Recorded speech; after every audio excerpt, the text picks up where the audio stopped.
bienvenida a las predicaciones del legado del reverendo Rolando Gutiérrez Cortés. Esperamos que sea de bendición e inspiración para tu vida. Cuando nosotros hablamos del Evangelio de Dios que se ha manifestado claramente en Jesucristo, nos referimos a un evangelio que es inseparable de la comunidad que lo anuncia. Porque una vez que el evangelio se ha asimilado e incorporado en lo íntimo, en cada una de las relaciones en las cuales nos movemos, y más aún se comienza a manifestar a niveles de comunidad, el anuncio natural de parte de la comunidad es el evangelio mismo.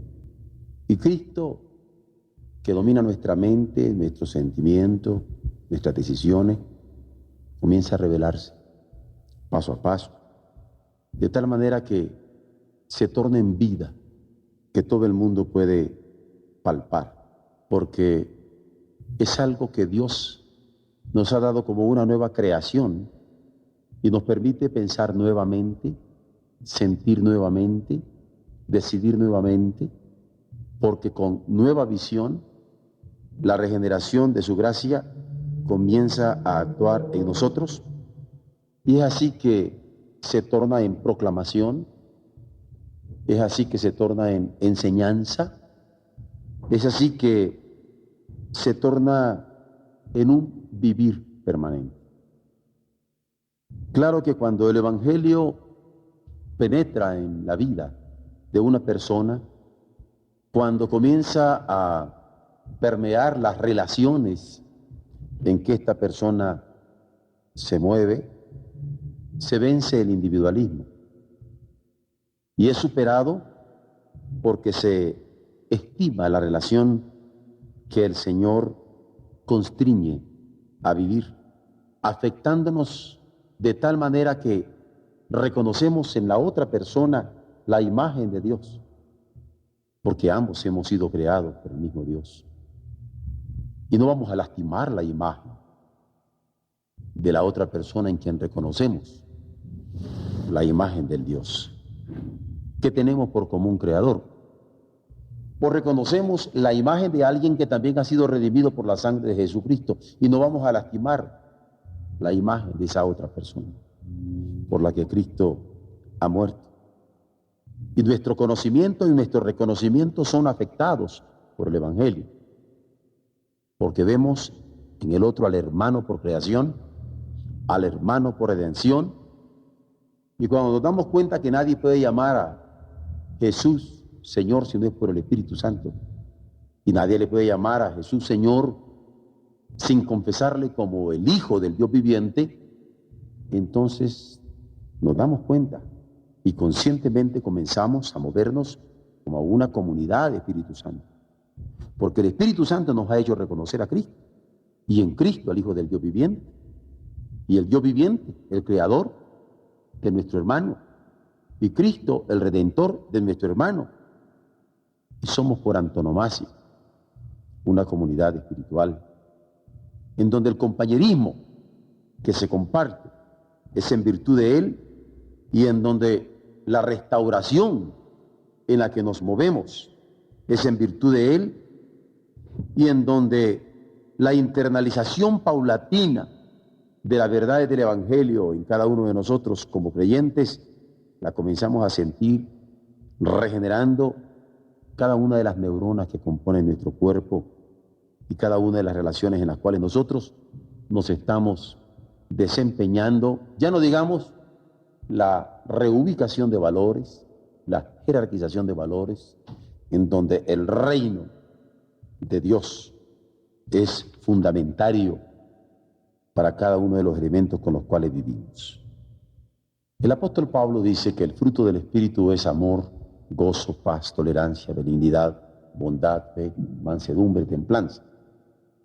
Y si el fruto del Espíritu es amor, gozo, paz, tolerancia, benignidad, bondad, fe, mansedumbre y templanza, nos percatamos que cuando nosotros hemos sido llevados a Cristo por el Espíritu Santo, para reconocerle como el Hijo del Dios viviente, y nos sabemos nosotros en Él, por creación y por redención, nos percatamos de cómo somos una comunidad de amor, una comunidad de gozo, una comunidad de paz, una comunidad de tolerancia, una comunidad de benignidad, una comunidad de bondad, una comunidad de fe, una comunidad de mansedumbre, una comunidad de templanza. Porque el fruto del Espíritu se manifiesta no solamente en una vida personal, sino en todo lo que alcanza Dios a través de esa vida personal. Cuando entendemos y nos entendemos como comunidad del Espíritu Santo, no nos queda otra alternativa sino andar como es digno del Evangelio de Cristo. Reconociendo que el Evangelio de Cristo es el mismo Cristo. Y que cuando Pablo estaba diciendo no me avergüenzo del Evangelio porque es poder de Dios para salvación de todo aquel que cree, se estaba refiriendo a Jesús mismo, que es el poder de Dios para salvación.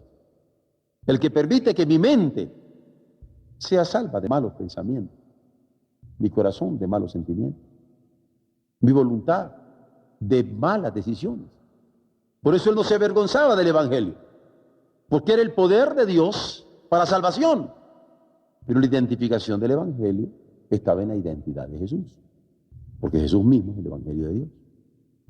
Y cuando Jesús, al final de su ministerio terrenal, está dando lo que conocemos con el nombre de la Gran Comisión de ir por todo el mundo y anunciar el Evangelio, estaba haciendo referencia a él mismo, porque sabía que los suyos habrían de ser testigos de él, testigos de lo que habían visto, de lo que habían sentido y palpado con sus propias manos, testigos de lo que ahora podían encarnar de parte de sus enseñanzas o en el poder del Espíritu Santo de parte de la habitación que por la fe habrían de tener cada uno de ellos en sus propios corazones.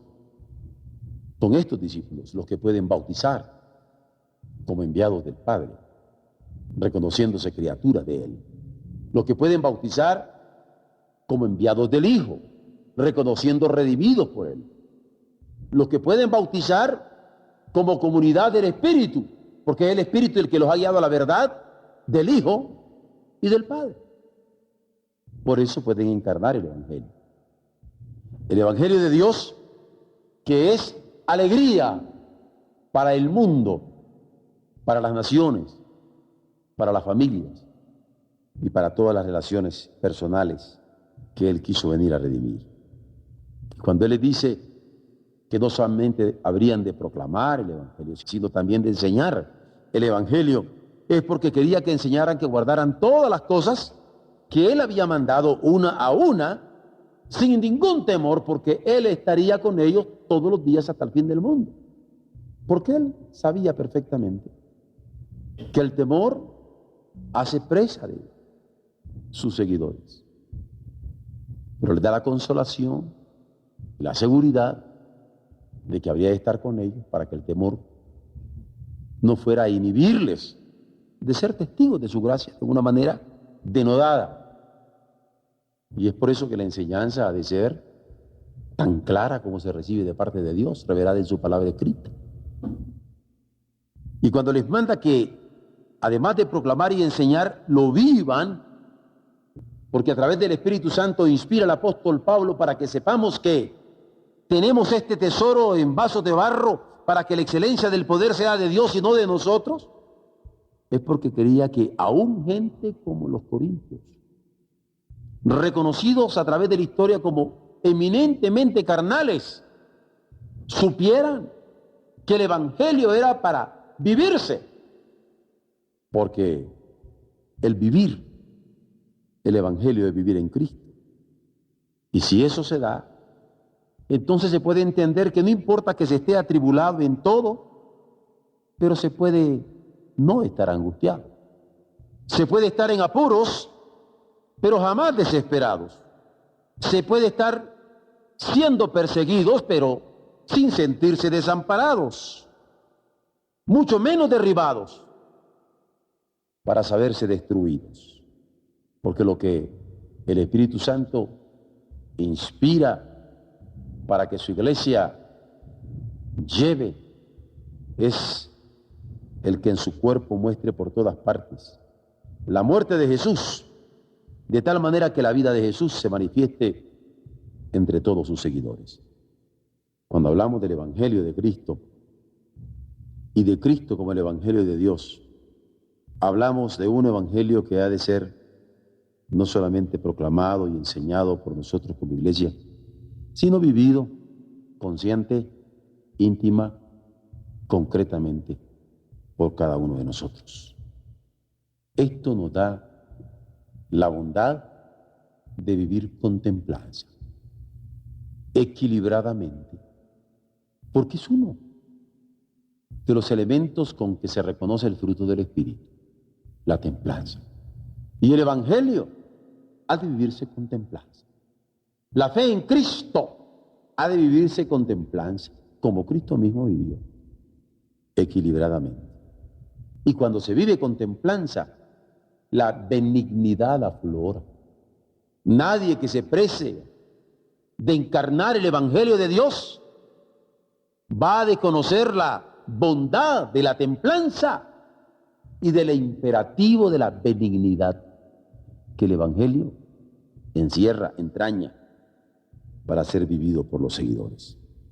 Hacia allá nos lleva nuestra confianza plena en la revelación de Dios.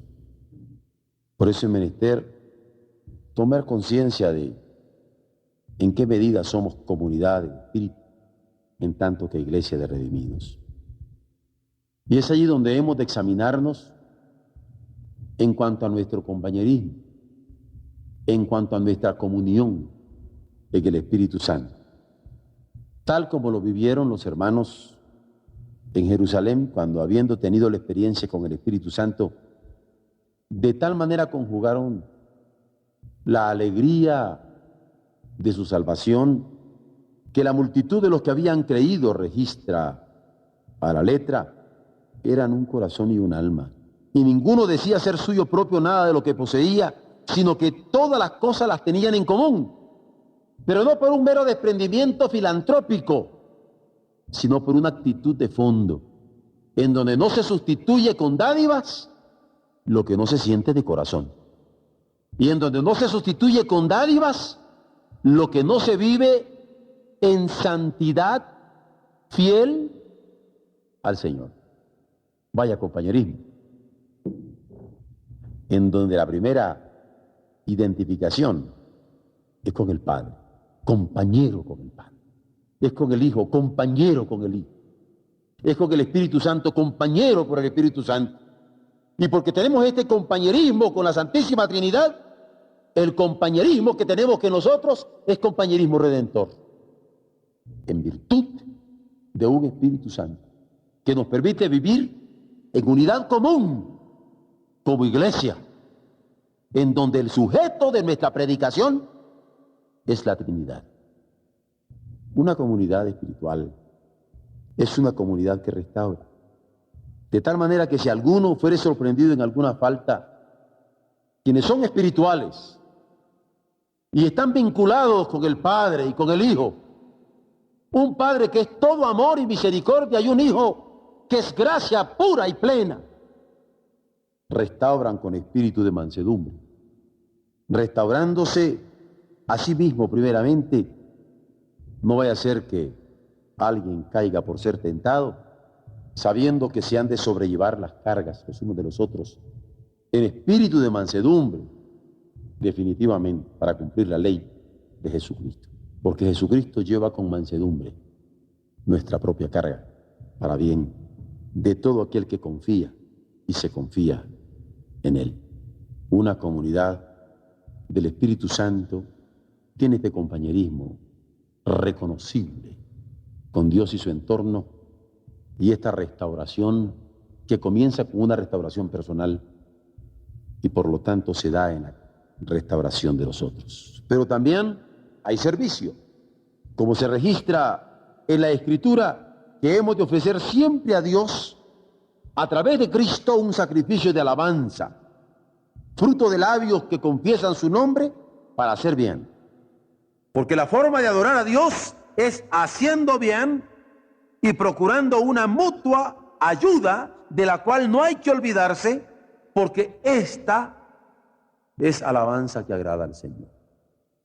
Cuando entendemos que el culto a Dios es ayuda mutua y fraternal, nuestro culto se enriquece por un sentido de sacrificio, porque a nivel voluntario entregamos y nos entregamos para honrar a Dios con nuestro comportamiento, porque cada uno de nosotros ha sido llamado para actuar con libertad, no para inclinarnos en la carne, sino para servirnos en amor los unos a los otros, compartiendo para las necesidades de los santos, básicamente practicando la hospitalidad, porque así es que uno se percata que el compañerismo se está llevando a cabo, en la forma en que abre su corazón de par en par, para que todo el mundo se sienta en casa al compartir del cristiano.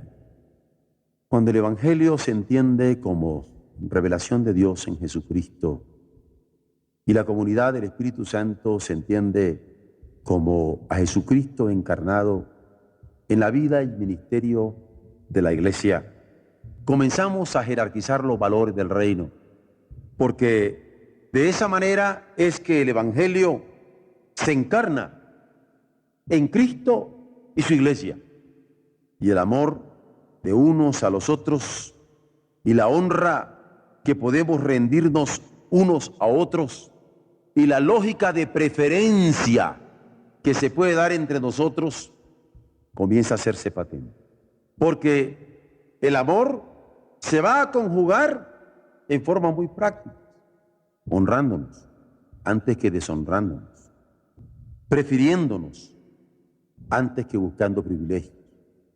Lejos de la comunidad de Espíritu Santo, una palabra de infamia, de calumnia, de sospecha. Lejos de una comunidad del Espíritu Santo, una demanda egoísta, ya no digamos neurótica, enfermiza, en donde queremos que el mundo gire alrededor de nuestros propios problemas. El amor de comunidad de espíritu es amor que honra. El amor de comunidad de espíritu es amor que da preferencia siempre al otro. Pero además de amor, se va a dar el valor del perdón, porque en el perdón va a comenzar a mostrarse la bendición. Porque quien me odia recibe la bendición de mi perdón. E incluso si dice mal de mí y me maldice, recibe la bendición de mi perdón. Es así que se cumple la palabra cuando dice: bendecí a los que os maldicen, que no solamente os odian y os reprochan, dicen mal de vosotros, pero además es un perdón que insiste en bendecir y jamás en maldecir. Es una jerarquización de valores tremenda, porque el amor y el perdón se suceden en forma natural, y la reconciliación es la forma como desemboca este amor y perdón, porque se restituyen las relaciones quebrantadas por el odio de alguien, por el desprecio de alguien, por la maledicencia de alguien. Y en la reconciliación, el Señor nos da la oportunidad de ser sus embajadores. Cual si Dios rogase por medio nuestro que se acepte esta restitución. Y de nuevo, a mí me llama la atención que es todo un reto para los hermanos de Corinto, que carnales, reconocidamente, son desafiados a ser embajadores de esta restitución de situaciones rotas. Solamente cuando se ama, se perdona y se restituye en esta reconciliación es que se entiende el desglose de la jerarquización cuando se demanda justicia. Y se escucha como un eco la palabra de Jesús cuando en el sermón de la montaña decía: bienaventurados los que tienen hambre y sed de justicia, porque ellos serán saciados. Porque Él quería que la justicia fuera normativa en los hombres y que la justicia del reino gravitara como una plomada en la vida de sus seguidores, porque si nuestra justicia no fuere mayor que la de los escribas y la de los fariseos, no podíamos darnos cuenta de lo que significaba el reino de los cielos. Y él se lo dice a sus seguidores, porque él esperaba que sus seguidores tuvieran hambre de vivir bajo la plomada de justicia del reino, que tuvieran sed de vivir bajo esta normatividad. A la jerarquía de los valores. Cuando el amor, el perdón, la reconciliación y la justicia van poniéndonos en nuestro lugar. De tal forma que nuestros corazones se ensanchan tranquilamente, sin importar los problemas del entorno, porque se tiene paz. Una paz que el mundo jamás puede comprender. Una paz en donde no se va a pagar jamás a nadie mal por mal, sino antes se va a procurar lo bueno delante de todos los hombres. E incluso en todo cuanto dependa de los seguidores del Señor, ha de tratarse de tener paz con todos. Subyace en la comunidad del Espíritu Santo el espíritu de mansedumbre. Porque es en el espíritu de mansedumbre en donde nos percatamos que el Evangelio es inseparable de la comunidad que lo anuncia y que lo vive. En el espíritu de mansedumbre donde aceptamos que en tanto que comunidad del Espíritu, nosotros podemos vivir el Evangelio en compañerismo y para redención del mundo. Dios dé el soplo de su Espíritu y su gracia a nuestra iglesia en América Latina, para que desde ella, más que enviar bombas a otros continentes, se envíe la gracia que bendice, que ama, que perdona, que reconcilia, que internaliza todas las dimensiones de la justicia y de la paz de Dios y lo externa de una forma concreta en donde quiera que nos movemos.